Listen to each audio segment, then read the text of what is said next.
Gostaríamos de dar as boas-vindas a todos ao nosso programa da reunião de semana, 29 de março a 4 de abril. Será seguramente uma reunião muito edificante. Vamos iniciá-la da melhor maneira. Vamos cantar um cântico de louvor ao nosso Criador. O cântico número 101 está designado Servimos a Jeová em união. União, uma qualidade muito importante. Vamos falar um bocadinho sobre isso na nossa reunião também. Baseado em Efésios, no capítulo 4 e no versículo 3. Depois do cântico, convidamos aqueles que estão a ouvir a gravação deste programa para pausarem e fazerem uma oração localmente. Vamos então cantar cântico número 101.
Orgulho.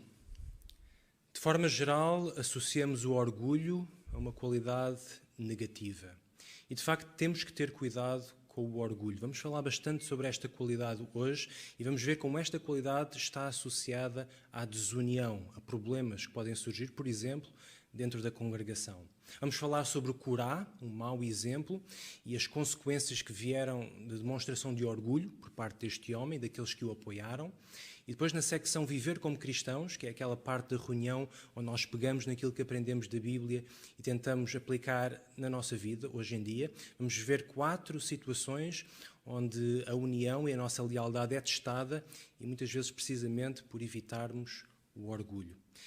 Mas naturalmente o orgulho também pode ser uma qualidade boa, também existe o orgulho certo. Como é que isto é possível? Também vamos considerar isso na reunião de hoje. Muitos pontos importantes, muitos aspectos que vão contribuir para a união na família, para a união na congregação e será seguramente importante pormos em prática. Vamos então prestar atenção, temos uma reunião especial pela frente e vamos começar precisamente com a parte dos tesouros da Palavra de Deus. Tenha cuidado com o orgulho. O nosso irmão José Alberto Gonçalves vai apresentar para nós.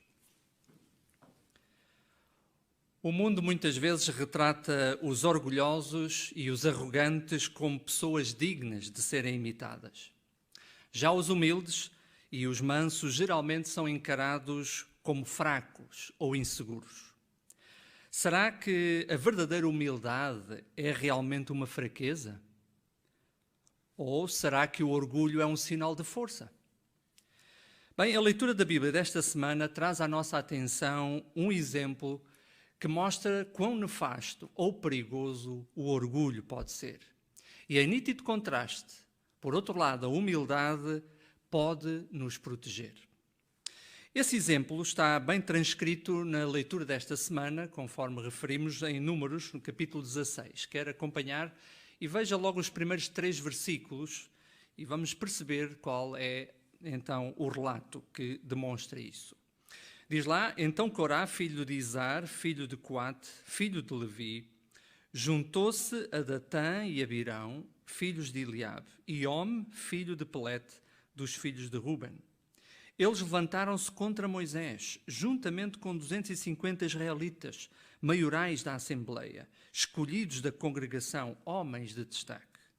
Uniram-se, portanto, contra Moisés e Arão. E disseram-lhe, estamos fartos de vocês. Toda a Assembleia é santa, todos eles, e Jeová está no seu meio. Por que é que vocês se devem ou se deviam colocar acima da congregação de Jeová? Bom, estas palavras são bem indicativas de alguém que não está bem ciente do seu valor. Pelo contrário, acha-se mais do que os outros. Esta passagem de Corá, Datã e Abirão, especialmente Corá, tomando a dianteira, ele revelou que não queria ou não aceitava as pessoas a quem Jeová tinha escolhido para liderar o seu povo. Corá talvez achasse que havia falhas no arranjo de Jeová. E por isso, como diz o versículo, eles uniram-se contra Moisés e Arão. Bem, será que Moisés levou aquilo como uma afronta pessoal? Será que Moisés também foi orgulhoso, conforme estas atitudes de Corá, Datã e Abirão demonstraram? Note, por favor, o que Moisés disse no versículo 5. E note o contraste da atitude de Moisés com estes homens. De seguida ele disse a Corá, Moisés, e a todos os que o apoiavam, pela manhã Jeová mostrará quem lhe pertence, e quem é santo, e quem se deve aproximar dele. Aquele que ele escolher há de se aproximar dele. Então Moisés canalizou a atenção para quem? Para quem devia? Para Jeová. Era Jeová que iria escolher. É Jeová quem diz a quem lhe pertence. Portanto, Moisés mostrou ter a atitude humilde, a atitude correta. Ele via as coisas do ponto de vista de Jeová. Ele via aquele arranjo como o arranjo de Jeová. Mas quem era Corá? Será que Corá não tinha já uma posição de destaque na Assembleia, na congregação de Israel? Veja o que diz no versículo 8 até ao 10, vamos notar isso. Repare. Depois Moisés disse a Corá, escutem, por favor, filhos de Levi, acham pouco que o Deus de Israel vos tenha separado dentre a Assembleia de Israel e que vos tenha permitido aproximar-se dele para executar o serviço do tabernáculo de Jeová e ficar diante do povo para servi-los? Ele fez com que te aproximasses dele, com todos os teus irmãos, os filhos de Levi. Agora, vocês querem também obter o sacerdócio? Então notou que Corá era alguém que tinha uma posição de destaque. Ele era um levita coatita. Curiosamente, ele era também primo em primeiro grau de Moisés e de Arão. Mas este homem já tinha vários privilégios na congregação e no serviço a Jeová. Como coatita, ele tinha o privilégio de transportar a mobília e os utensílios do tabernáculo quando este tivesse que ser transportado. E apenas os coatitas poderiam fazer isso. Portanto, no Corá, ele já tinha e deveria estar grato por todos os privilégios que era servir a Jeová. A maior honra era estar a servir a Jeová de acordo com o seu arranjo. Mas ele queria talvez uma posição superior, queria mais destaque, talvez como ele achava que Moisés e Arão tinham. Bom, qual foi a consequência da atitude orgulhosa deste homem? O versículo 32 é bem claro em dizer quais foram essas consequências nefastas. Repare lá na leitura do que diz o versículo 32. A terra abriu-se e engoliu, juntamente com os das suas casas, todos os que pertenciam a Corá e todos os seus bens.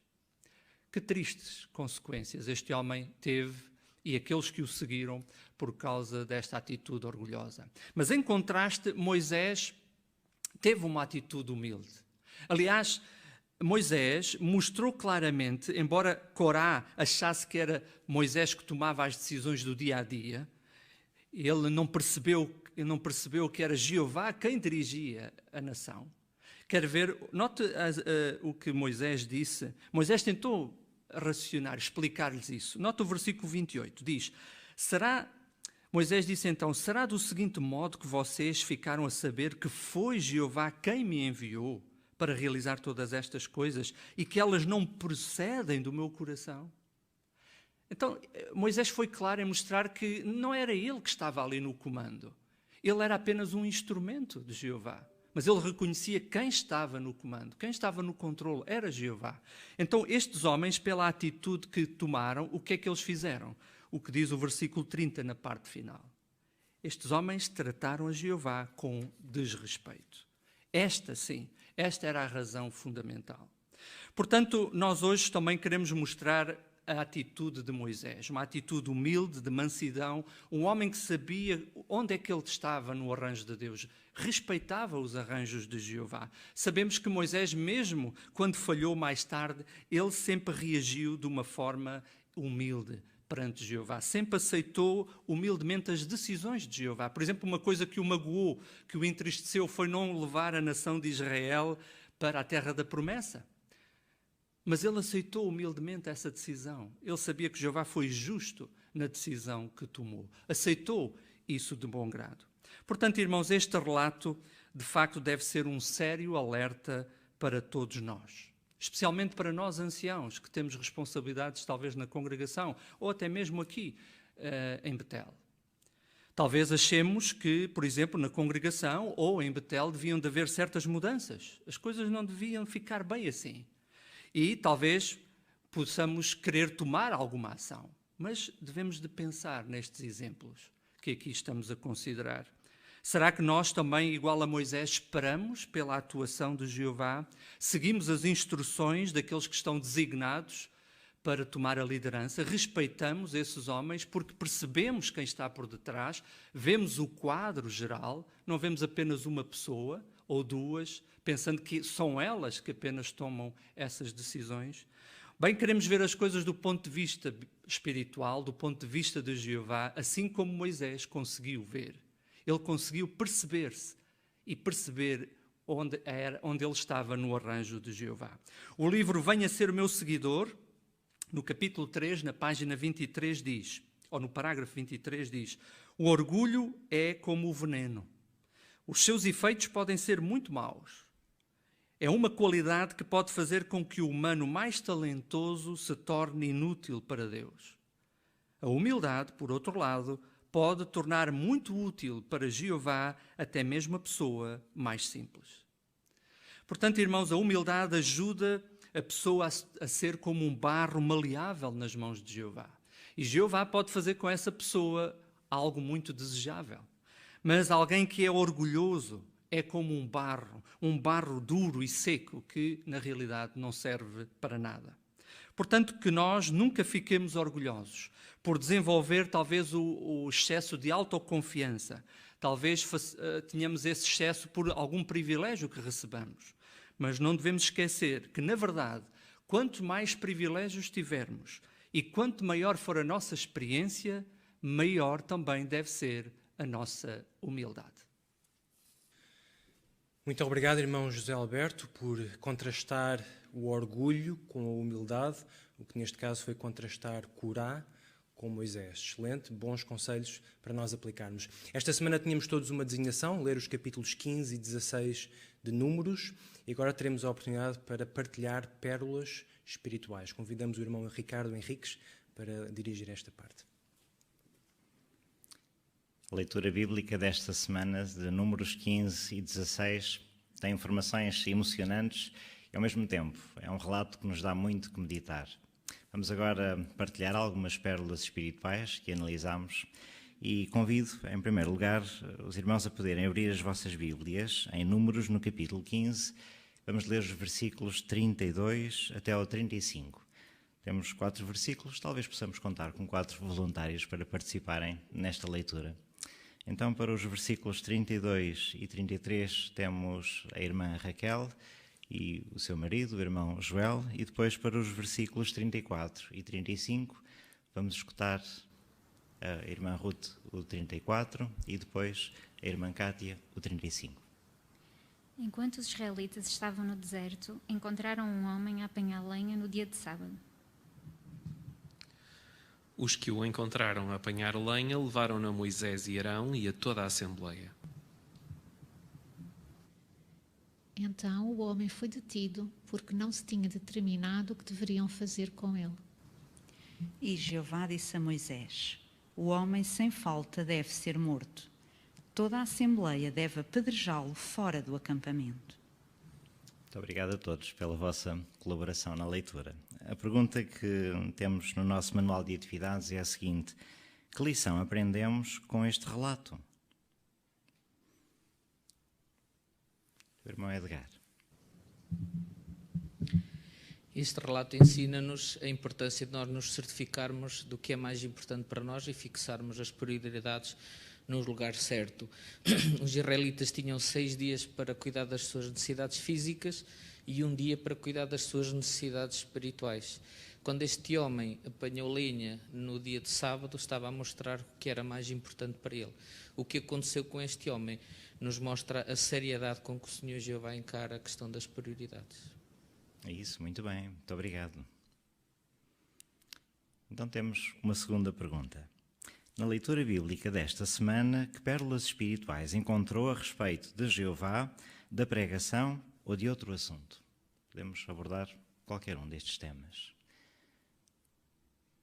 O irmão Dário. Quando a nação de Israel foi formada, Jeová deu instruções explícitas aos israelitas sobre como ele queria ser adorado, e isso incluía ofertas e sacrifícios, como podemos ler, por exemplo, em Números 15, 1 a 7. Para Jeová, a coisa mais importante era a atitude daqueles que ofereciam os sacrifícios.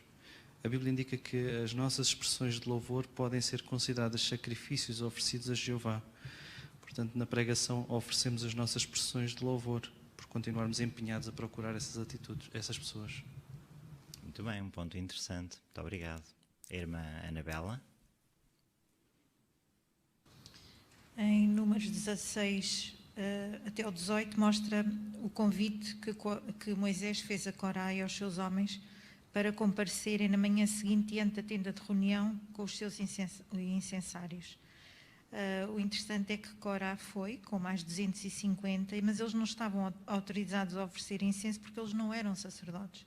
Mas mesmo assim eles tiveram uma noite inteira para refletir sobre o assunto, porque isto foi dito para irem na manhã seguinte, mas depois mesmo disso eles continuaram obstinadamente e foram.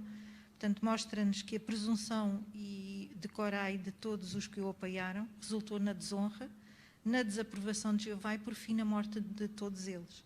A lição que nós podemos aprender é que devemos estar felizes com os nossos privilégios e não nos compararmos com outros. Isso, muito bem, muito obrigado. A irmã Cláudia, aqui à frente.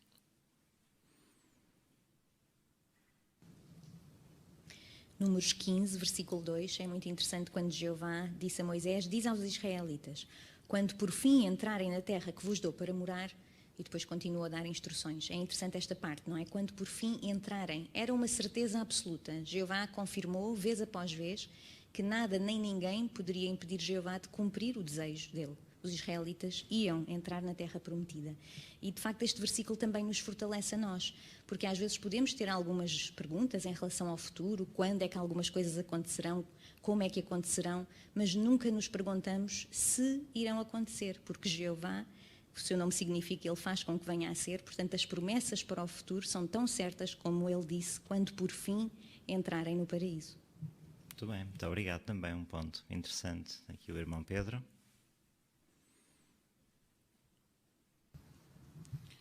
Números 15, 30 e o 31 fala de que uma motivação de uma pessoa poderia levá-la, se a motivação fosse má, a ser eliminada.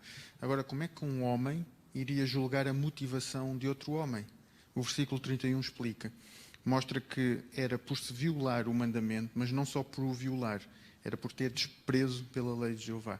Então, estas duas junções, a violação de uma lei e o desprezo por ela, faz com que torne a motivação errada e condenada. Muito obrigado também por esse aspecto. Aqui o irmão David. Aqui em Números, no capítulo 15, versículo 38, Jeová diz aos israelitas que eles devem ter uma barra nas suas roupas, franjas, e um cordão azul por cima dessas franjas. Não tinha nada a ver com estilo, com assim, um aspecto estético mais atraente, mas no versículo 39 diz: devem ter essas franjas nas vossas roupas para que, ao vê-las, se lembrarem de todos os mandamentos de Jeová e os cumpram. Portanto, lembra-nos da importância dos lembretes visuais.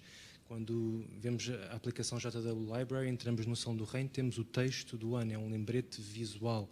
Alguns irmãos põem textos em post-its na secretária ou no frigorífico, se calhar são textos que precisam de se lembrar. Irmãos que se calhar têm receio de sucumbir à tentação da pornografia, se calhar no seu monitor podem ter um post-it com um texto bíblico para que se lembrem dos mandamentos de Jeová e os cumpram. Portanto, a importância dos lembretes visuais. Uma boa aplicação prática também. Muito bem. Ali o irmão José Alberto.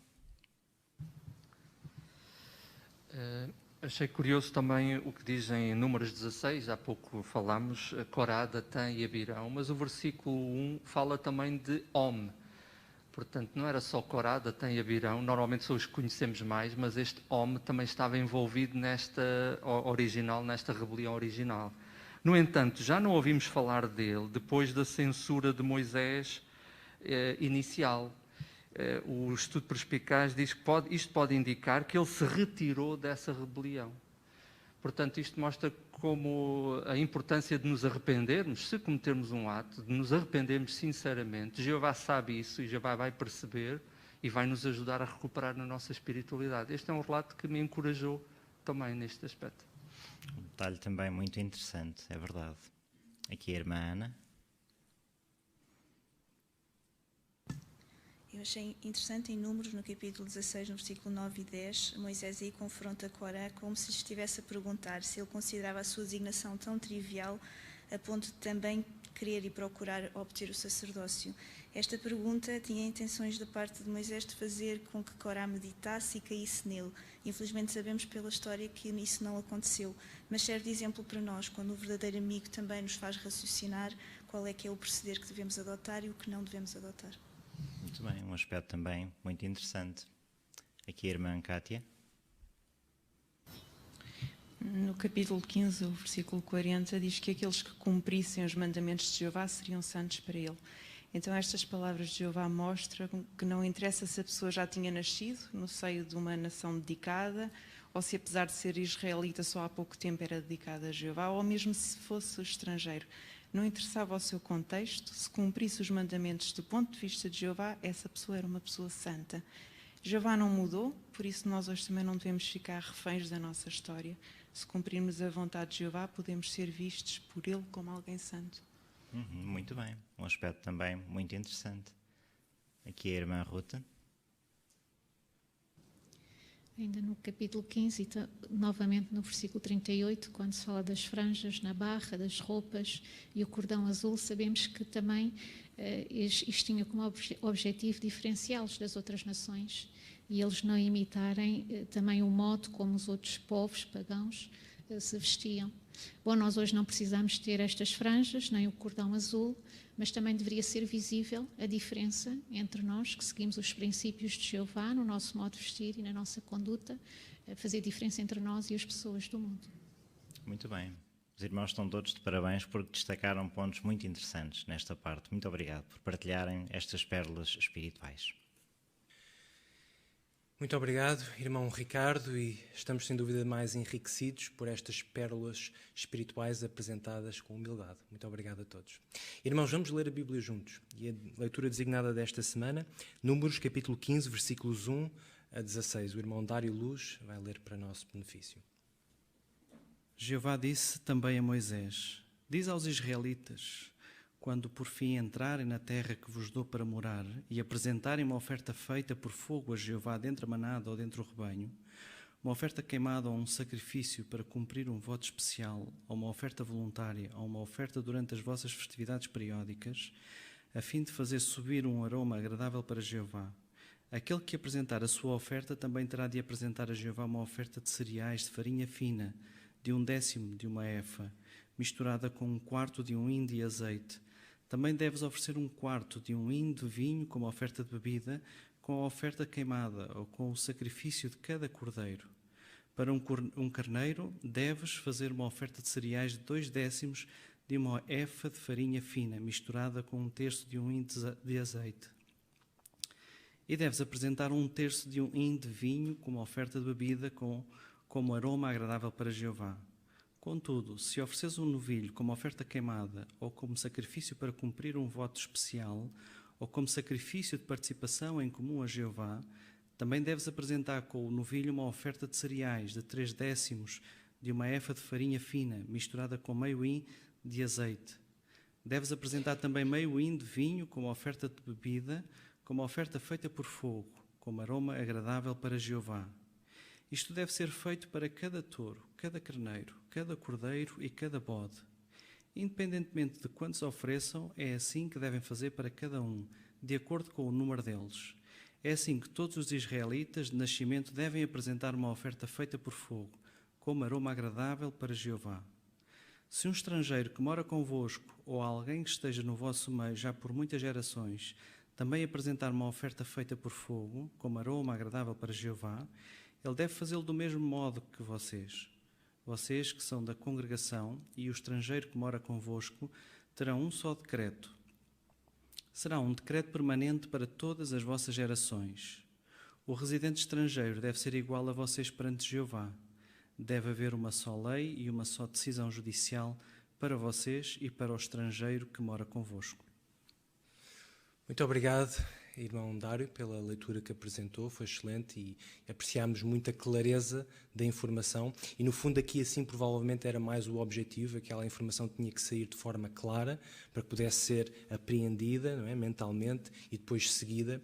É muito interessante porque o ponto em que o Dário estava a trabalhar, melhor, aqui na brochura, melhor a sua leitura e o seu ensino, lição 10, varia o volume, emoção, ritmo. Se calhar não havia tanta emoção aqui, não havia essa necessidade, mas variar o volume e, em particular, variar o ritmo ia ajudar a transmitir esta informação. E notámos o irmão Dário a fazer isso. Em algumas partes falou mais lentamente, para que a informação saísse claramente. Talvez tenha sido mais ou menos assim que tivesse sido a informação dada àquela nação, mas noutras alturas, se calhar pôde acelerar um bocadinho, às vezes entre vírgulas, só um pormenor, um aspecto secundário, então acelerou um bocadinho. E notámos isso e seguramente as ideias saíram de uma forma clara. E esse é o objetivo, aliás, o objetivo precisamente desta lição é que as nossas ideias e os nossos sentimentos, se for caso disso, possam ser transmitidos de uma forma clara e serem apreendidos também. E então a nação também precisava disso naquela altura. Muito obrigado, irmão Dário, pela leitura.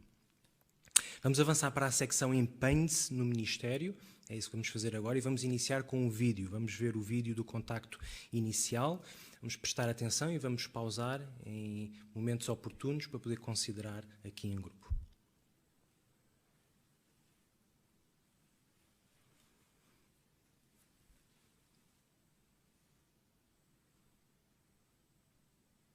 Hoje estou a falar com as pessoas sobre Jesus Cristo. Na sua opinião, quem foi Jesus? Muito bem, então com a ajuda aqui assim da assistência, como é que pode iniciar uma conversa sobre Jesus no testemunho informal? Como é que podemos fazer isso? Aqui na Ana Freitas. Então, nesta fase do ano, por exemplo, como é conhecido como a época da Páscoa, muitas pessoas ainda fazem a ligação a Jesus. Pode ser uma boa forma começar por falar sobre o significado da Páscoa e introduzir o tema de Jesus. Muito bem, excelente. Podemos usar isso como uma forma de chegar lá. Irmão Ricardo Henriques. Por exemplo, num cenário, ao fazer compras, existem muitos motivos alusivos a esta época nos espaços comerciais e aproveitar isso mesmo.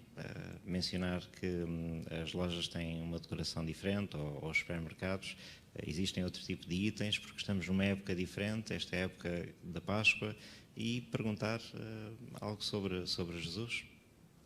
Exato, muito bem, com os devidos cuidados, naturalmente, pela época em que estamos, pela pandemia em vigor, mas sem dúvida, né, aproveitar esta época. Muito bem, vamos avançar no vídeo, vamos continuar.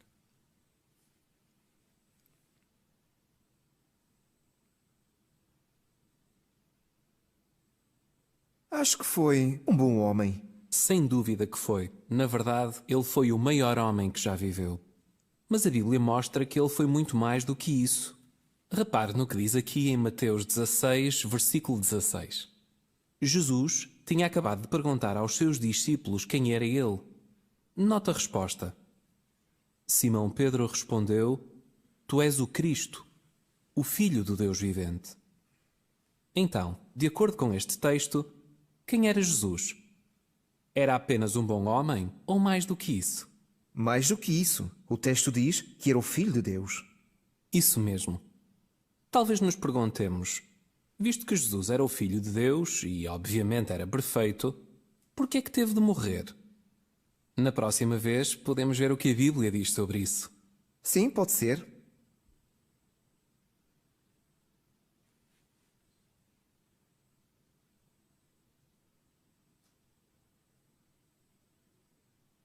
Muito bem. Então a segunda pergunta associada ao vídeo: se a pessoa mostrar interesse, que publicação do nosso kit de ferramentas de ensino é que pode oferecer?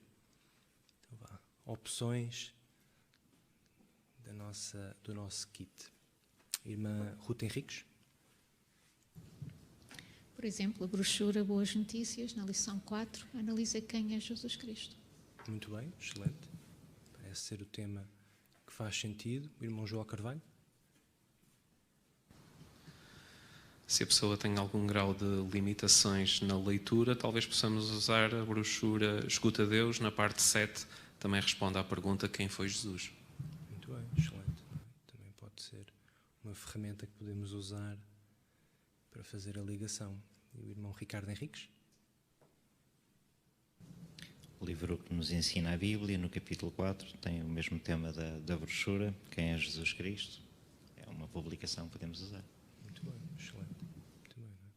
E até mesmo na página 41, parágrafo 5, onde encontramos referenciado o texto de Mateus 16, 16, não é? É outra opção que podemos usar. Excelente, já estamos preparados, já sabemos mais ou menos como aplicar, mas vamos ver aqui na prática, na designação da irmã Cátia Evangelista, juntamente com a irmã Cátia Luz, vamos ver como pôr em prática aqui esta conversa sobre a Bíblia que vimos, relacionado com o contacto inicial. É testemunho informal, ao telefone. Vamos ver como é que a irmã Cátia usa precisamente esta época do ano para poder dar testemunho acerca de Jesus. Vamos prestar atenção. Então, Cátia, eu fico a aguardar que me envie os dados para pagamento, está bem? Combinado. Assim que terminar a chamada, já lhe envio. E se esta semana ainda chegar o item que está esgotado, eu digo-lhe. Eu agradeço muito. A Cátia é sempre muito atenciosa. Obrigada. Então, se não falarmos antes, desejo-lhe uma boa Páscoa. Obrigada pelo seu cuidado. E pelo que acabou de dizer, entendo que há alguém que acredita em Jesus. Cátia, na sua opinião, quem é que foi Jesus? Sim, acredito. Mas, sinceramente, nunca tinha pensado nessa questão. Eu acho que ele foi uma pessoa muito importante na história, não acha? Eu concordo. Jesus foi alguém muito importante na história da humanidade. Na verdade, Jesus foi, no mínimo, o homem mais influente que já viveu. Mas será que foi apenas isso? Bem, ser o homem mais influente da história já não é pouco. Mas se calhar foi mais alguma coisa. A Cátia concorda que a melhor forma de saber quem foi Jesus é saber o que aqueles que o conheceram intimamente diziam sobre ele. Sim, penso que sim. Então, olha, repare no que um dos discípulos respondeu quando Jesus lhes perguntou quem ele era. Eu vou ler-lhe brevemente a Bíblia que tenho no telefone, aqui em Mateus 16, 16. E diz assim: Simão Pedro respondeu: Tu és o Cristo, o Filho do Deus vivente. Notou, Cátia, de acordo com o que lhe li da Bíblia, o que é que Pedro disse sobre Jesus? Que Jesus era o Filho de Deus. E se um amigo íntimo de Jesus disse isso, é porque ele devia ter motivos para o dizer. Isso mesmo. E se nós lêssemos o texto seguinte, Jesus não corrigiu Pedro. Antes ele disse que Pedro era feliz porque sabia isso. Então, Cátia, acha que Jesus foi apenas um homem importante ou influente? Pois, ele foi mais do que isso. Ele era o Filho de Deus. Isso mesmo. Mas se ele era o Filho de Deus, certamente então que era perfeito. Então, por que é que ele morreu? Eu gostava de lhe mostrar como é que a Bíblia responde a esta pergunta. Posso ligar-lhe na terça a esta hora ou prefere um outro horário? Este horário está bom, pode ficar combinado. Muito bem, então, olha, entretanto eu vou enviar um vídeo de cerca de 4 minutos que tem exatamente esta pergunta. Porquê é que Jesus morreu? Tenho a certeza que vai gostar. Será que eu posso enviar para este número? Sim, pode.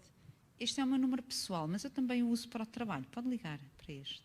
Muito bem, então, olha, eu vou enviar. Veja se recebeu, por favor. Vou ver. Sim, já recebi. Que bom.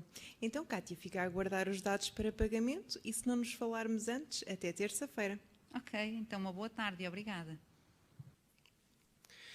Muito bem, excelente. Muito obrigado, irmã Cátia Evangelista e também a irmã Cátia Luz, pelo apoio. Foi uma excelente designação. Nós vimos muito bem refletido aqui a conversa que temos para este mês, para o contacto inicial. E uma coisa, naturalmente, a designação foi excelente e boas ligações, também a referência para o vídeo, um vídeo oportuno nesta altura. Mas se formos ao início, houve uma introdução, aliás, aqui o tema que a irmã tinha, o capítulo da brochura, a lição, era precisamente a lição número 1, começa com uma boa introdução. E ela existiu. Existiu porque o testemunho informal não é necessariamente testemunho acidental. A irmã Cátia sabia o que poderia eventualmente procurar, houve a oportunidade para dar um testemunho, houve o tópico da Páscoa que surgiu, como há bocado até vimos nas sugestões, e a irmã Cátia aproveitou precisamente isso para usar na sua introdução, fez uma pergunta que fazia todo o sentido, e isso é de facto um bom exemplo para nós. É interessante porque a lição destaca isso, tentarmos perceber o que é que pode interessar uma pessoa, o que é que pode interessar uma pessoa nesta zona, nesta vizinhança, nesta altura do ano. Ela desejou boa Páscoa, será que este tópico a interessa? E se tivermos estas coisas em mente, isso vai ajudar-nos a preparar boas introduções no ministério e se calhar conseguir tocar o coração da pessoa, que no fundo é o objetivo do ensino, não é? Muito bem, excelente. Obrigado, irmã Cátia. Avançamos para a próxima designação. Temos um discurso com o tema qual é a diferença entre o orgulho certo e o orgulho errado. Faz todo o sentido na nossa reunião de hoje, onde o tema é precisamente o orgulho. Vamos prestar atenção ao irmão Edgar Costa. Segundo certa tradição, o orgulho é o primeiro dos 7 pecados capitais. No entanto, muitas pessoas hoje encaram essa declaração como arcaica, uma vez que o orgulho é considerado como algo positivo e não como um pecado. Como é que a Bíblia considera este assunto? O que é que a Bíblia diz sobre o orgulho? É interessante notar que a Bíblia, a maior parte das vezes que fala sobre esta qualidade, fala de forma negativa. Quer isso então dizer que é sempre errado ter este sentimento? Para encontrarmos a resposta a esta pergunta, precisamos analisar esta qualidade, o que é o orgulho. E segundo uma certa definição, diz que este sentimento pode ser definido da seguinte forma. É um sentimento de dignidade e amor próprio e sentimento de satisfação que uma pessoa tem por ela ou alguém próximo dela, por o que ela fez ou até mesmo por aquilo que ela possui. Podemos dizer que estas palavras não têm nada de errado. Porquê? Porque até mesmo o apóstolo Paulo tinha este sentimento pelos irmãos em Tessalónica. Querem ver, por favor? Abram as vossas Bíblias em 2 Tessalonicenses, o capítulo 1 e o versículo 4. Notem como é que o apóstolo Paulo se expressou acerca dos irmãos em Tessalónica. 2 Tessalonicenses, capítulo 1 e versículo 4. É por isso que nos orgulhamos de vocês entre as congregações de Deus, por causa da perseverança e da fé que demonstram em todas as perseguições e dificuldades que estão a sofrer. Portanto, o apóstolo Paulo sentia-se orgulhoso pela fé, pelo amor e perseverança dos irmãos em Tessalónica.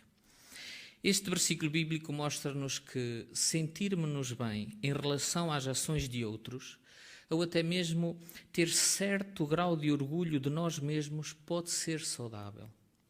Esta medida de amor próprio tem sido chamado de o ingrediente que dá dignidade à existência humana. Por outro lado, existe um tipo de orgulho que a Bíblia condena. E esse tipo de orgulho é definido como, notem, amor próprio exagerado, ou a atitude arrogante de pessoas que acreditam, geralmente sem motivo válido, que são melhores do que os outros. Por que é que este orgulho é errado? É errado porque pode, aos poucos, destruir relacionamentos e até mesmo prejudicar a nossa relação com o Senhor Jeová. Esse sentimento pode até mesmo levar-nos a ficar ressentidos e rejeitar conselhos necessários em vez de aceitá-los humildemente. E foi isso que aconteceu com Caim. No caso dele, o orgulho veio antes da queda. No relato de Gênesis, o capítulo 4 e o versículo 6 a 8 mostra-nos que Caim foi aconselhado pelo próprio Jeová. Mas mesmo assim ele foi orgulhoso demais para aceitar a correção. Ele foi teimoso, ignorou o conselho e, sem pensar duas vezes, pecou contra o Senhor Jeová. Infelizmente, as ações arrogantes de Caim não trouxeram apenas consequências negativas para ele, mas também para as pessoas que o rodeavam, a sua própria família. A Bíblia nos mostra vários exemplos que nos ensinam ou nos deixam perceber o motivo pelo qual o Senhor Jeová odeia esta qualidade do orgulho, o orgulho arrogante. Como é que nós então poderíamos explicar de uma forma simples a diferença entre o orgulho correto e o orgulho errado? Podemos ilustrar esta diferença por compararmos o orgulho ao sal. Como assim? Uma pitada de sal acentua o sabor dos alimentos e torna-os saborosos. Mas quando nós exageramos no sal, a comida fica intragável. Da mesma forma, não é errado ter um certo grau de orgulho por nós mesmos. Podemos dizer que é saudável ou até mesmo necessário termos uma medida de amor próprio. No entanto, termos um amor próprio exagerado e uma atitude arrogante irá acabar por destruir a nossa amizade com o Senhor Jeová e com as pessoas que amamos. Por isso, é sábio da nossa parte acatarmos o conselho bíblico de não pensarmos demais em nós mesmos, mas que cada um pense de modo a revelar bom senso. Muito obrigado, irmão Edgar Costa, por ajudar-nos a perceber esta diferença entre o orgulho certo e o orgulho errado, o orgulho arrogante. Foi excelente, foi muito claro, pausado, tocou o nosso coração. E queríamos destacar a ilustração que usou. A ilustração do sal, para ajudarmos a perceber a forma doseada como podemos usar o orgulho, de certa forma. E vai mesmo ao ponto da lição em que estava a trabalhar, a lição número 8, e encorajava-nos a imitar Jesus no uso de ilustrações. Como é que Jesus usava ilustrações? Ele usava coisas simples para explicar coisas difíceis. E certificava-se que a ilustração não era demasiado elaborada. Quando uma ilustração precisa de uma grande explicação, é preciso mais tempo para explicar a ilustração do que propriamente a matéria, se calhar não é uma boa ilustração, não é uma ilustração eficaz. Mas a ilustração que foi usada aqui sim foi muito eficaz, foi clara, é fácil de lembrar, mas suficientemente simples para ser retida e para ser direta. Portanto, muito obrigado, Edgar, pela designação. Acho que podemos dizer que pode ter uma certa medida de orgulho certo pela excelente designação que fez. Muito bem, irmão, já vimos tesouros da Palavra de Deus, já vimos como podemos usar na nossa pregação, no nosso ministério, algumas ferramentas. Vamos agora passar para a secção da nossa reunião, onde tentamos aplicar na nossa vida hoje em dia muitos destes princípios bíblicos. Vamos introduzi-la com um cântico, a secção Viver como Cristãos, cântico número 124, Sempre Leais, baseado no Salmo 18, versículo 25. Vamos então cantar juntos. O cântico número 124.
Acabámos de cantar acerca da lealdade.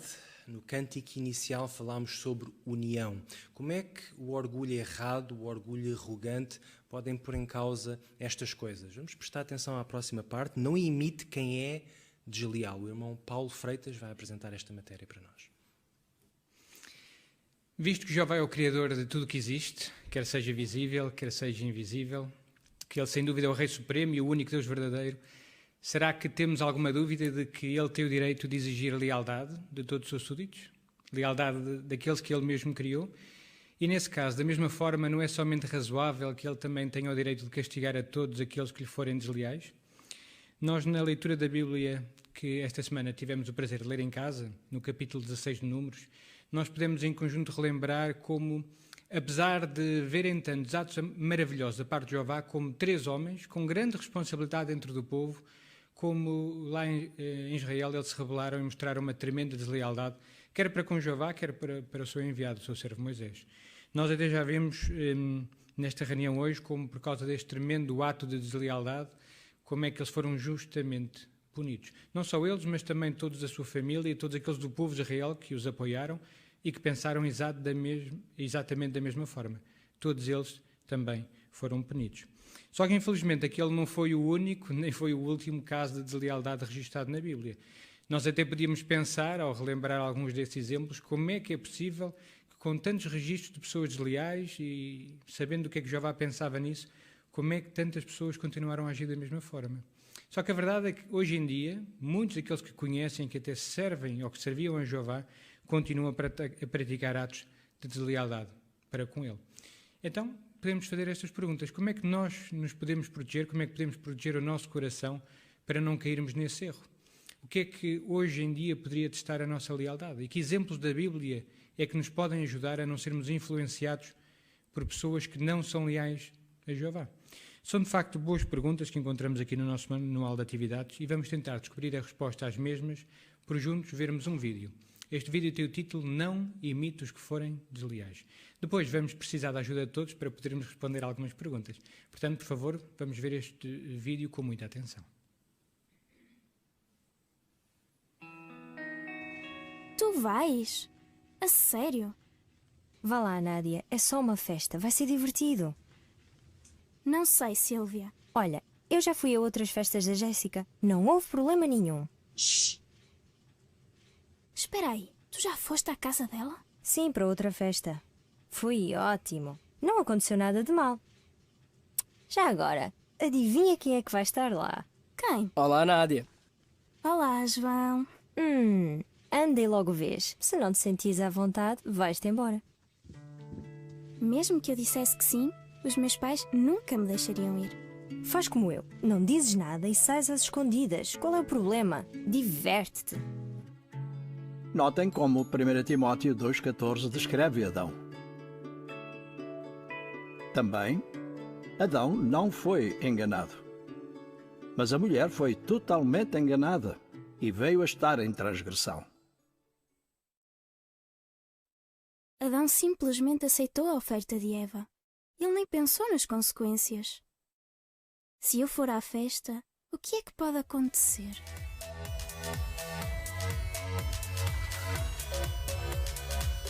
Então, Nádia! Eu não posso ir a esta festa. O texto diz que Adão não foi enganado. Mas Eva foi. Adão nem sequer tentou ajudar Eva a corrigir a maneira como ela pensava. Mal posso esperar. Além de não ir à festa, preciso de falar com a Sílvia. Tenho de ajudá-la a perceber porque é que ela também não devia ir.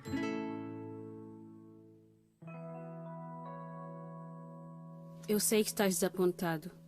De certeza que os anciãos têm as suas razões. Com certeza que têm. O que queres dizer com isso? Nada. Esquece o que eu disse.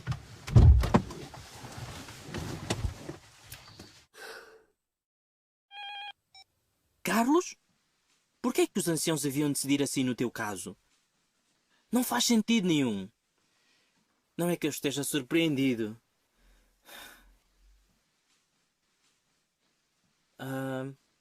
Claro, vemo-nos amanhã e havemos de resolver isso juntos. Não te preocupes. Eu ajudo-te a corrigir isto.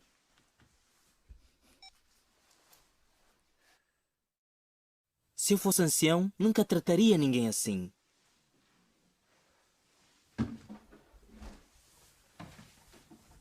Qual era a ideia deles? E com 50 homens correndo adiante dele. Qual era a ideia de Absalão? Mas espera, o que é que eu estou a pensar? Absalão desviava as pessoas do rei, dizendo-lhes que era mais justo e compreensível do que ele. Se eu ficar do lado do Carlos amanhã, o que é que pode acontecer? Eles não têm o direito. E dizem eles que são cristãos Querem controlar toda a anciãos. gente. Qual é o problema dos anciãos? Eles deviam ser desqualificados. Eles são sempre a julgar. Ele já devia ter sido designado ancião há muito tempo. Eu não estou a par de todos os factos. E mesmo que estivesse, não faz diferença. Não posso permitir que o meu orgulho interfira com a minha lealdade a Jeová. Absalão podia ter evitado muitas coisas más se tivesse continuado satisfeito com o que tinha. Tenho de pedir ajuda a Jeová para eliminar essas coisas más do meu coração e continuar satisfeito com o que tenho. Irmão Sérgio, o meu ex-marido não para de me telefonar. E sempre que ele me liga, desperta uma série de sentimentos. Amor, recebeste uma mensagem. Podes ver quem é, por favor? Sim, é da Kátia. Ela está a agradecer-te por a teres escutado hoje. Ultimamente ela tem falado muito contigo. Está tudo bem? Ah, sim. Ela tem tido uns problemas. Como é recém-batizada, gosta de pedir opiniões aos anciãos. Mas porquê é que tem de ser sempre contigo? Não sei. Por algum motivo, ela sente-se à vontade para falar comigo. Alguma vez tens razões para te preocupares com a maneira como eu lido com as irmãs? Não, nunca. Então não te preocupes. Estou só a dar-lhe tempo para ficar mais à vontade com os outros anciãos. Está bem. Vou-me deitar. Ok, ainda vou ficar a preparar o meu discurso. Tudo bem.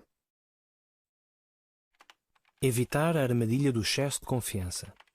Salomão serviu a Jeová durante toda a sua vida, mas com o tempo começou a confiar no seu próprio raciocínio. É a Kátia outra vez. Podes falar? Claro que sim. Espera aí. Eu quero ajudar a Kátia, mas se não tiver cuidado...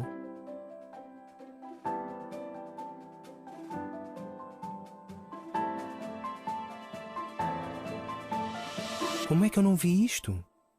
Acho que simplesmente pensei que... E é aí que está o problema. Em confiar no meu raciocínio.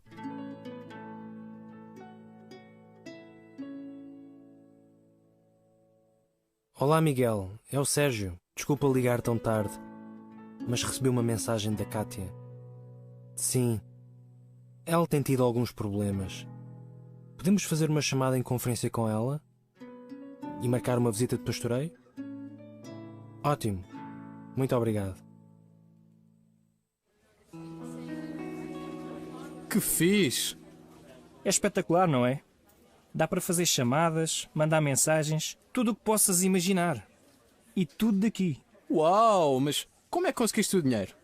Que eu saiba, tu não tinhas trabalho. Há outras maneiras de ganhar dinheiro, jovem. Tipo o quê? Tipo apostas online. Quê? A sério? Claro que é sério. Aposto em resultados desportivos. É fácil, ganhas o dinheiro na hora. E ainda por cima, em privado. Ninguém fica a saber.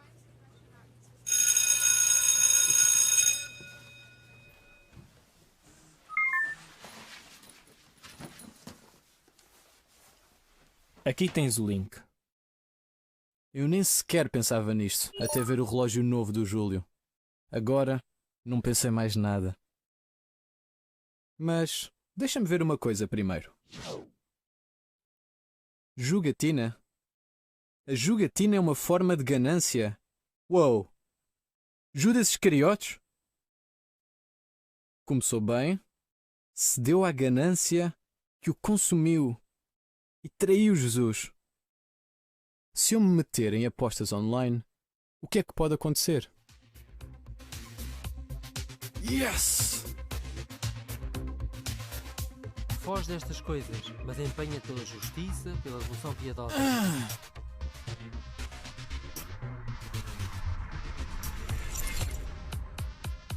Se eu meter nisso, eu posso perder muito dinheiro. Ou pior ainda, eu posso ganhar e correr o risco de ser consumido pelo amor ao dinheiro. Como Judas, até posso deixar a verdade. Judas devia ter pedido ajuda a alguém.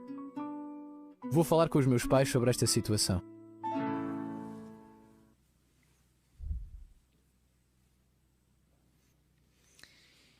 Obrigado pela vossa boa atenção. Agora, juntos, vamos então tentar responder a estas 4 perguntas que encontramos aqui no manual. Então, a primeira é: que texto é que a Nádia teve de enfrentar e que exemplo da Bíblia foi de ajuda para ela ser leal? Se os irmãos quiserem dividir em várias respostas, sintam-se à vontade. Então, vamos começar pela irmã Ana Paula, por favor, primeiro. Então, ela recebeu um convite para ir a uma festa com colegas de escola, mas por refletir no exemplo de Adão e Eva, ela então pensou nas consequências da sua decisão. E ao meditar também nesse exemplo, além de decidir que não ia à festa, também decidiu que ia falar com a Sílvia para ajudá-la a ela perceber que também não devia ir. Muito bem. Mas qual é que era o problema dela ir àquela festa? Irmã Ana, por favor.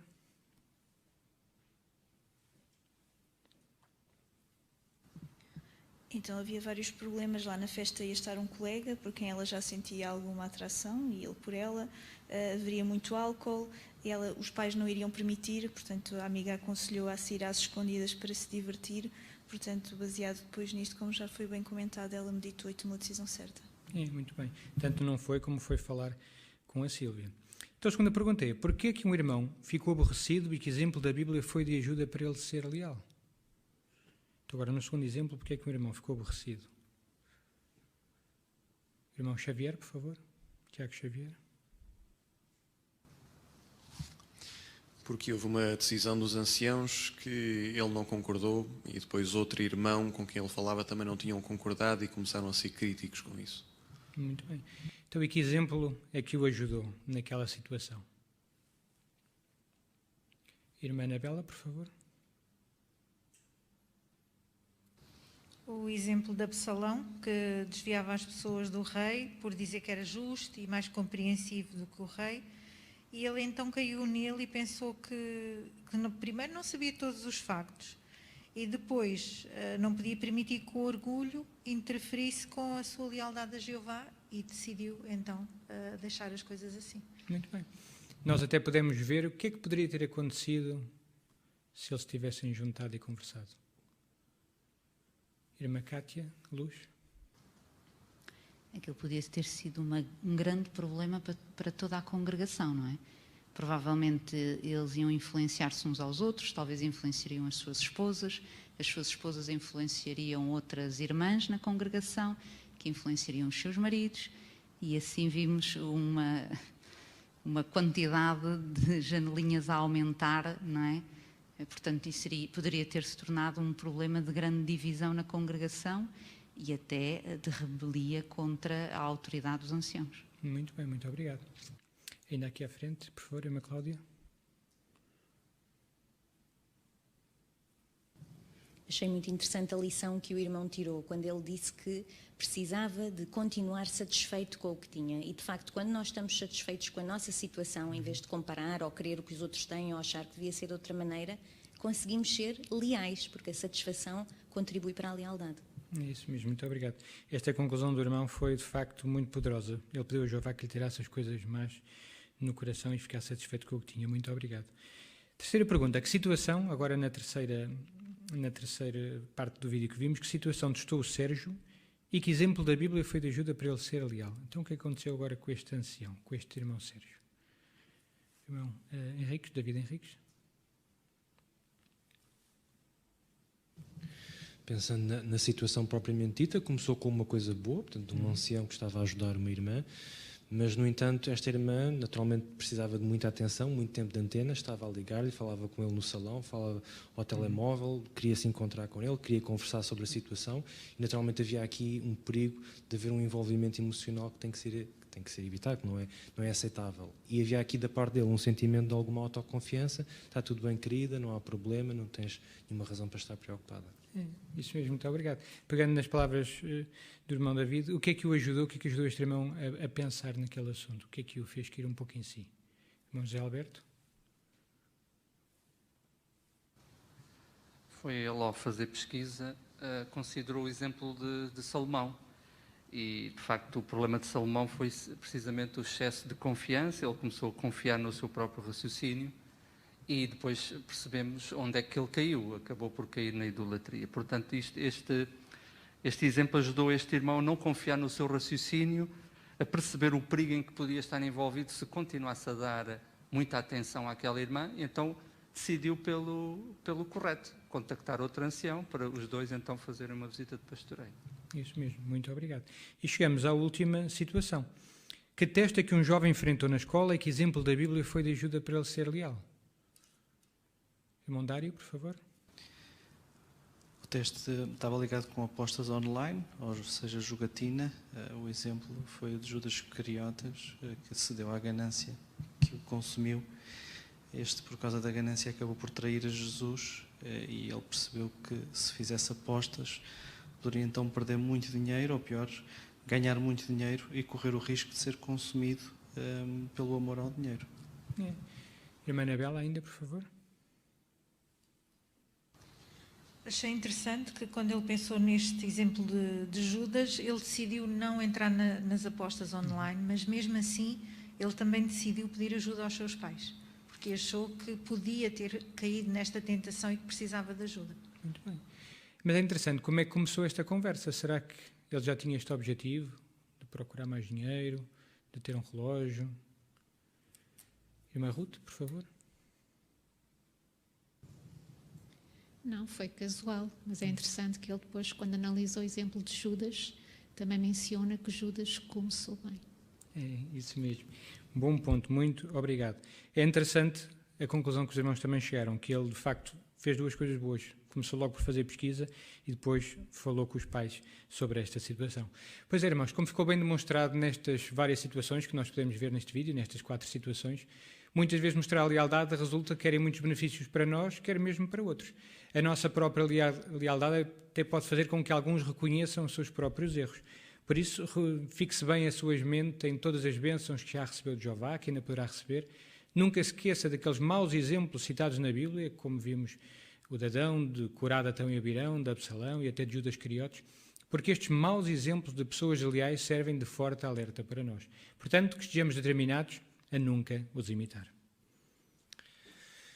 Muito obrigado, irmão Paulo Freitas, por reforçar a nossa determinação em não imitar maus exemplos, nomeadamente estes maus exemplos de deslealdade, ou maus exemplos de deslealdade. Vamos avançar com a nossa reunião, estudo bíblico de congregação, o nosso livro Adoração Pura. Vamos começar hoje o capítulo 7, as nações terão de saber que eu sou Jeová. O irmão Joel Carvalho vai dirigir e o irmão Tiago Xavier vai ler os parágrafos. Sejam todos muito bem-vindos ao estudo bíblico de congregação. Vamos, durante os próximos 30 minutos, com o auxílio do livro Adoração Pura, considerar o capítulo 7. As nações terão de saber que eu sou Jeová. E para introduzir este capítulo, nada melhor do que escutarmos um dos ajudantes do corpo governante a falar acerca dele. Vamos prestar atenção ao irmão Harold Corcoran.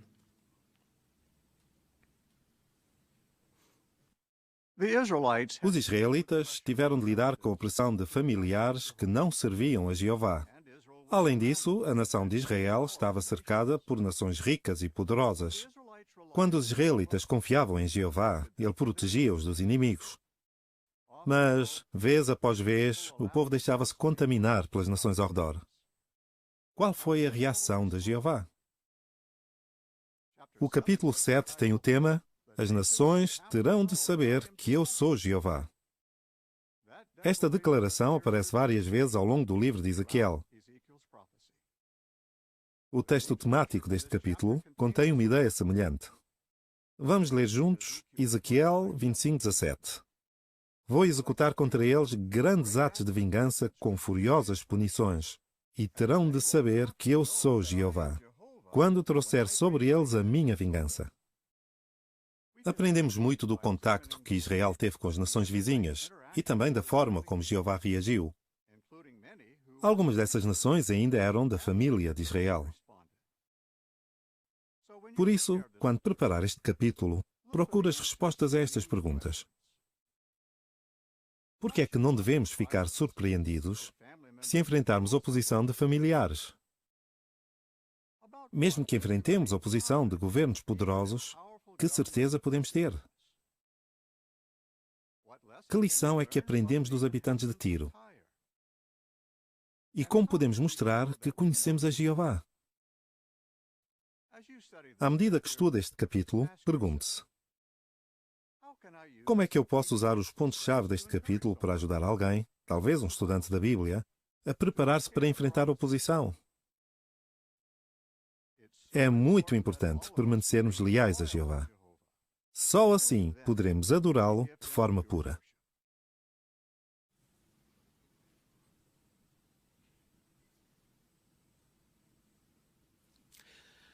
Depois da introdução, estamos prontos para iniciar a consideração dos diversos parágrafos. Serão hoje analisados os primeiros 7. Os irmãos sintam-se à vontade para responderem às questões, trazerem alguns apontamentos adicionais, bem como mencionarem alguns dos textos bíblicos que estão citados e não transcritos. O irmão Tiago Xavier preparou-se e vai desde já ler os parágrafos 1 e 2. Durante centenas de anos, Israel foi como uma ovelha no meio de lobos, cercada por nações inimigas. A leste ficavam os Amonitas, os Moabitas e os Edomitas, que ameaçavam Israel. O oeste era dominado pelos filisteus, inimigos de longa data dos israelitas. A norte ficava a rica e poderosa cidade de Tiro, que dominava um grande império comercial. A sul ficava o Egito, governado pelo faraó, que era visto como um deus. Quando os israelitas confiavam em Jeová, ele protegia-os dos inimigos. Mas, vez após vez, o povo e os reis deixaram-se contaminar pelas nações ao seu redor. O rei Acabe é um exemplo disso. Ele era um governante muito influenciável. Acabe governava o reino das 10 tribos de Israel e viveu nos dias do rei Josafá de Judá. Ele casou-se com Jezabel, filha do rei de Sidon, que controlava a poderosa cidade de Tiro. Essa mulher fez tudo o que podia para promover a adoração de Baal em Israel e, por causa dela, Acabe contaminou a adoração pura como nunca antes tinha acontecido. A linha A, em que sentido é que Israel foi como uma ovelha no meio de lobos? E ao respondermos, podemos levar em consideração a imagem em destaque no início do capítulo 7. Vamos começar por escutar a irmã Cátia, se faz favor. Então, como vimos na imagem, temos uma ovelha e em redor vários lobos, não é? Uma matilha. Então, isto era um pouco bem, representava bem o que acontecia com Israel. Israel, ele estava cercado de nações inimigas por todos os lados. Portanto, obrigado. Estava mesmo no centro. Muito obrigado, irmã Cátia. Vamos escutar também o irmão Ricardo, se faz favor. E a imagem ajuda-nos a perceber quão indefesa estava esta ovelha. Havia aqui estes animais muito mais fortes, atrozes, ferozes realmente, e num instante, se ela não tivesse uma proteção adicional, iria perder a vida, iria ser destruída. E isto acontecia também com os israelitas. Estes povos que viviam ali à volta, muitos deles eram muito mais poderosos e de uma extensão muito maior do que a nação de Israel. E eles precisavam de uma ajuda adicional para sobreviverem. Isso mesmo. Obrigado, irmão Ricardo. Os irmãos gostavam também de fazer uma breve menção ao quadro 7A, onde aparece também o esquema destas nações e em que medida é que elas juntas mostravam ser uma alcateia voraz à procura da ovelha Israel. Vamos ouvir o irmão Dário, se faz favor. Então, na gravura podemos ver as várias nações em volta da terra de Israel e podemos ver que essas eram as nações com as quais Israel muitas vezes tinha que lutar, não é? Portanto, Israel era como uma ovelha no meio destes lobos vorazes prontos para devorar a nação que Jeová tinha escolhido para si, Israel. Isso, muito obrigado, irmão Dário. Vamos avançar então para a pergunta B. O que é que os israelitas e os reis deixaram acontecer? Vamos escutar a irmã Ana Paula, se faz favor. Infelizmente, vez após vez, não só o povo, mas também os reis deixaram-se contaminar pelas nações que estavam ao seu redor. E o exemplo disso foi o rei Acabe. Isso, obrigado, Paula. Quão longe foi o grau de contaminação atingido nos dias do rei Acabe, conforme mostram estes textos bíblicos mencionados no fim do parágrafo 2. Vamos escutar aqui o irmão Tiago Xavier, por favor. Aqui em 1 Reis, o capítulo 16 e o versículo 33, tem cá uma expressão a meio do versículo que diz: Acabe fez mais para ofender a Jeová, o Deus de Israel, do que todos os reis de Israel que reinaram antes dele. E isto é uma atitude ativa, não é? Fez mais para ofender. Portanto, não foi aqui só um desleixo, houve mesmo uma promoção da adoração falsa. Interessante, não é? Lamentável. Vamos escutar ainda aqui a irmã Cláudia, se faz favor.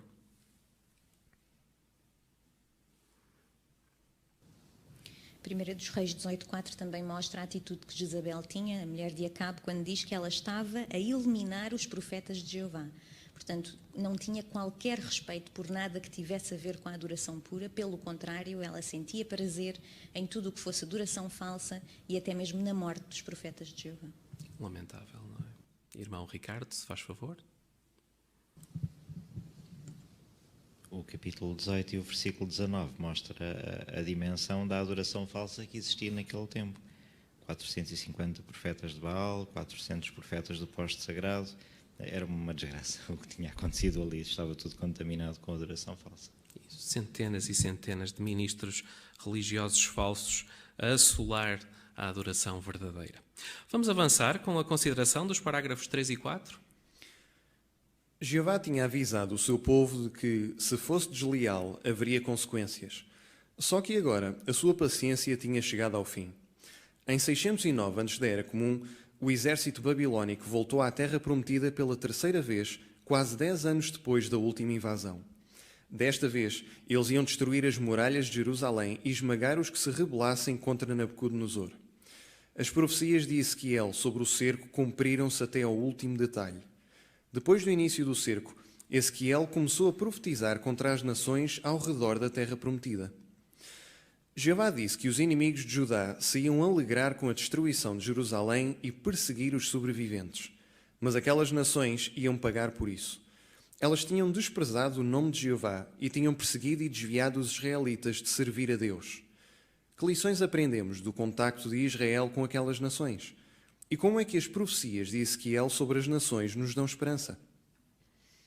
Contra quem é que Ezequiel começou a profetizar? Vamos escutar a irmã Ana Freitas, por favor.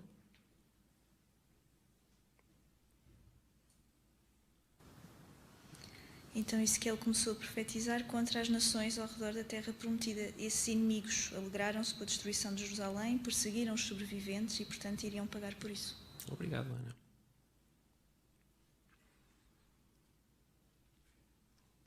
Antes disso, conforme indicam aqui os textos mencionados no início do parágrafo 3, contra quem era necessário também executar julgamento.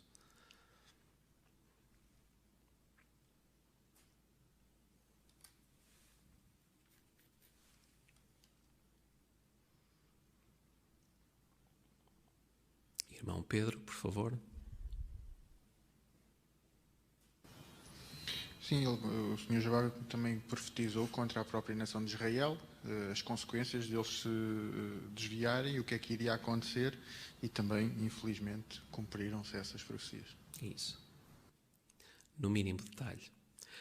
Vamos fazer a pergunta B. Que perguntas vamos analisar agora? Irmão David Henriques, por favor.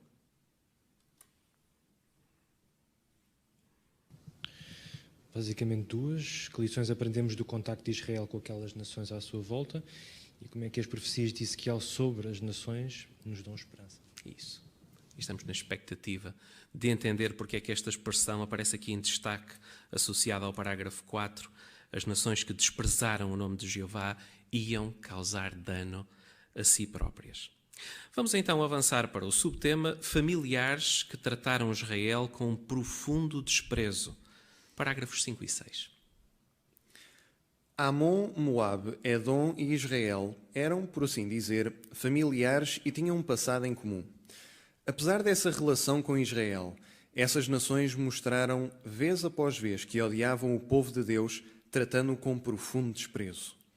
Veja o caso dos Amonitas. Eles eram descendentes de Ló, sobrinho de Abraão, por meio da filha mais nova de Ló. A língua deles era tão parecida com o hebraico que provavelmente os israelitas podiam entendê-la. Por causa dessa relação, Jeová disse aos israelitas para não entrarem em guerra com Amon. Mesmo assim, nos dias dos juízes, os amonitas juntaram-se em Eglon, rei de Moabe, para maltratar Israel.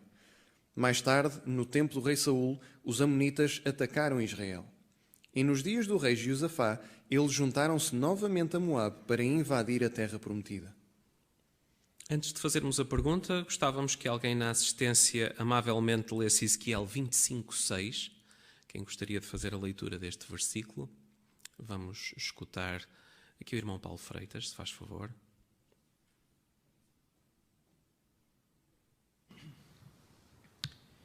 Pois assim diz o soberano Senhor Jeová: visto que bateste palmas, bateste os pés no chão e te alegraste com a calamidade da terra de Israel com tão profundo desprezo. Obrigado, Paulo. Agora a pergunta: que relação existia entre os amonitas e os israelitas? Talvez os irmãos depois queiram incluir este texto nos vossos comentários. Começamos por ouvir a irmã Ruth, por favor. Os amonitas eram familiares, poderiam ser considerados assim, porque eles eram descendentes de Ló, isto por meio da filha mais nova de Ló, e Jeová, por causa desta relação que tinham, em Deuteronômio 2,19, diz mesmo para eles, os israelitas, não os tratarem com hostilidade. No entanto, sabemos que os amonitas não reagiram da mesma maneira para com os israelitas. Isso, obrigado, Ruth. Vamos escutar também a irmã Anabela, se faz favor. Não agiram da mesma maneira porque os amonitas, portanto, juntaram-se ao rei de Moabe, Eglon, para maltratar os israelitas e segundo o texto de Juízes 3, 12 a 15, mostra que isso durou 18 anos, até que os israelitas não pediram a Jeová e clamaram por ajuda para que lhes pudesse enviar um Salvador. Isso, obrigado, irmã Anabela. Era como se aquela nação estivesse a bater palmas e se alegrasse constantemente pelo mal que acontecia a Israel. Irmão Edgar, por favor. E a destacar mesmo isso de Ezequiel 25:6, apesar de ainda haver um laço familiar entre essas duas nações, os amonitas alegraram-se com a tragédia de Israel. Portanto, vemos assim que a proximidade muitas das vezes não reflete o amor que deve existir entre família. Desculpa, Edgar, por ter mencionado esse aspecto que querias destacar. Vamos escutar também o irmão Dário, por favor. Isso, eles eram descendentes de Ló, estes amonitas, e porque o Senhor Jeová tinha muita consideração por Ló, porque a Bíblia até diz que Jeová olhava para Ló como um homem justo, não é?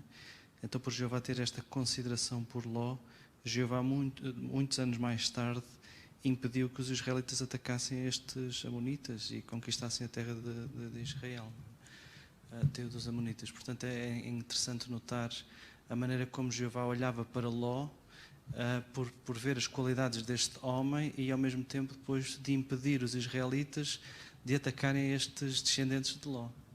Bem diferente depois como os seus descendentes vieram a encarar a nação do Deus vivente. Vamos então avançar, não havendo mais comentários da vossa parte, considerando o último parágrafo, o número 7. Os moabitas também eram descendentes de Ló, mas por meio da filha mais velha dele. Jeová disse aos israelitas para não entrarem em guerra com Moabe. No entanto, os moabitas não tiveram a mesma consideração. Em vez de ajudarem os israelitas, que estavam a fugir da escravidão no Egito, eles tentaram impedi-los de entrar na terra prometida. Como? Balaque, rei de Moabe, prometeu pagar a Balaão para que ele amaldiçoasse Israel.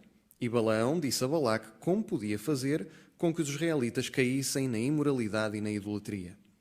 Os moabitas maltrataram os israelitas durante centenas de anos, até aos dias de Ezequiel. Vamos então fazer a pergunta 7, não sem antes pedir que alguém na assistência faça o favor de ler 2 dos Reis, 24, 1 e 2. Os irmãos gostavam de colaborar. 2 dos Reis, 24, 1 e 2. E vamos escutar o irmão José Alberto, por favor. Nos dias de Joiaquim, Nabucodonosor, rei de Babilónia, veio contra ele, e Joiaquim tornou-se seu servo durante 3 anos. Contudo, ele voltou-se contra Nabucodonosor e rebelou-se.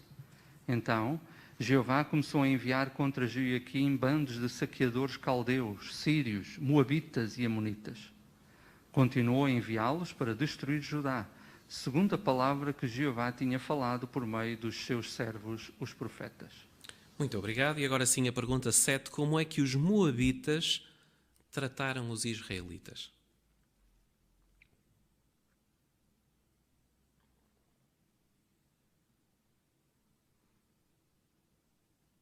Irmão Tiago Xavier, por favor. Também com esta mesma desconsideração que vimos da parte dos amonitas, portanto também aqui até se aproveitaram do mal-estar dos israelitas para tentar lucrar com a situação. Isso mesmo. Obrigado, Xavier. Vamos escutar também a irmã Ruth, se faz favor. Eles tentaram mesmo impedir que os israelitas entrassem na terra prometida. Lembramos quando o rei de Moabe então pediu a Balaão para que amaldiçoasse. Sabemos que Jeová interveio, mas depois Balaão incentivou então a que eles caíssem na imoralidade e na idolatria, e sabemos que isso foi bem sucedido quando os israelitas começaram a ter relações com os moabitas, a haver ligações entre eles. Verdade. Muito obrigado, Ruth. Vamos escutar também a irmã Anabela, se faz favor. No entanto, Jeová tinha consideração pelos moabitas, porque ele tinha dito aos israelitas para não entrarem em guerra nem guerrearem contra Moabe, e não iria dar nada da sua terra como propriedade aos israelitas. E isto devia-se também porque eles eram descendentes de Ló, mas agora pela filha mais velha de Ló. Mas os moabitas não tiveram nenhuma consideração pelos seus parentes, digamos assim, israelitas. Isso. Irmão Ricardo, também, por favor. Este ataque que os moabitas fizeram através de Balaão sobre Israel não foi o único. Foram tentando diferentes formas de conseguir fazer com que os israelitas sofressem. Faz lembrar um pouco a imagem que vimos ainda há pouco. Aqueles animais ferozes tentaram, de certeza absoluta, atacar aquela ovelha de diferentes formas até conseguir aniquilá-la mesmo. Foi esta a postura que os moabitas tiveram para com os israelitas, com esta ovelha indefesa. Uma postura incompreensível. Vamos ouvir ainda a irmã Cláudia, por favor. E vimos bem como essa postura se arrastou ao longo dos anos, não é? Começámos por ler 2 dos Reis 24, 1 e 2. Já se tinham passado muitos séculos desde que os moabitas tinham vindo a existir, mas nesta altura, portanto, nos dias de Ezequiel, ainda havia saqueadores caldeus, sírios, moabitas e amonitas, que ainda estavam contra os israelitas. Portanto, era uma relação de ódio que perdurou ao longo de vários séculos. Isso, uma animosidade que não dá para entender. Aliás, estas duas nações, Amon e Moabe, deviam ter escrito nos anais da sua história que aquela terra havia de pertencer aos israelitas. Todos eles sabiam bem aquilo que Jeová tinha prometido a Abraão, mas mesmo assim lutaram contra isso. É curioso que uma das perguntas para a recapitulação, trazida à atenção logo no início, dizia porque é que não devemos ficar surpreendidos se enfrentarmos oposição de familiares. Os irmãos gostavam de arriscar uma resposta a esta pergunta, usando, por exemplo, estas duas nações, acerca das quais falamos nos últimos 3 parágrafos. Porque é que não devemos ficar surpreendidos se hoje tivermos que lidar com a oposição de familiares? Vamos escutar a irmã Cátia, se faz favor. Porque isso também aconteceu, não é? Com estas nações que eram familiares, digamos, de Israel. Portanto, infelizmente, quando familiares não adoram a Jeová, não é? Nem respeitam a adoração verdadeira, é normal que depois se virem contra, neste caso, as nações contra Israel, e nós possamos ter que sofrer retaliações dos nossos familiares. Isso mesmo. Obrigado, irmã Cátia. Vamos ouvir ainda o irmão Dário também, se faz favor. Além disso, isso também aconteceu com o próprio Jesus. Jesus era uma pessoa perfeita e os seus próprios irmãos viraram-se contra ele por ele defender o reino, não é?